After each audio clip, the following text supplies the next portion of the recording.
Chapter 27. Boast not thyself of tomorrow, for thou knowest not what a day may bring forth.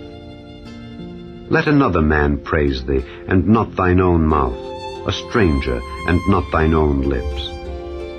A stone is heavy, and the sand weighty, but a fool's wrath is heavier than them both.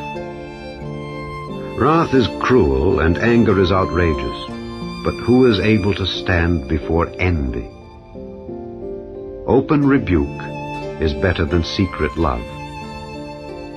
Faithful are the wounds of a friend, but the kisses of an enemy are deceitful. The full soul loatheth an honeycomb, but to the hungry soul every bitter thing is sweet. As a bird that wandereth from her nest, so is a man that wandereth from his place. Ointment and perfume rejoice the heart, so doth the sweetness of a man's friend by hearty counsel. Thine own friend and thy father's friend forsake not, neither go into thy brother's house in the day of thy calamity, for better is a neighbor that is near than a brother far off. My son, be wise and make my heart glad, that I may answer him that reproacheth me.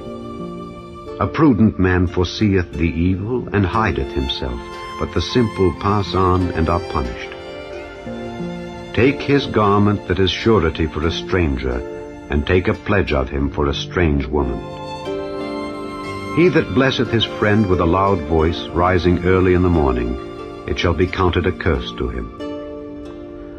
A continual dropping in a very rainy day and a contentious woman are alike. Whosoever hideth her hideth the wind, and the ointment of his right hand, which bewrayeth itself. Iron sharpeneth iron, so a man sharpeneth the countenance of his friend. Whoso keepeth the fig tree shall eat the fruit thereof, so he that waiteth on his master shall be honored.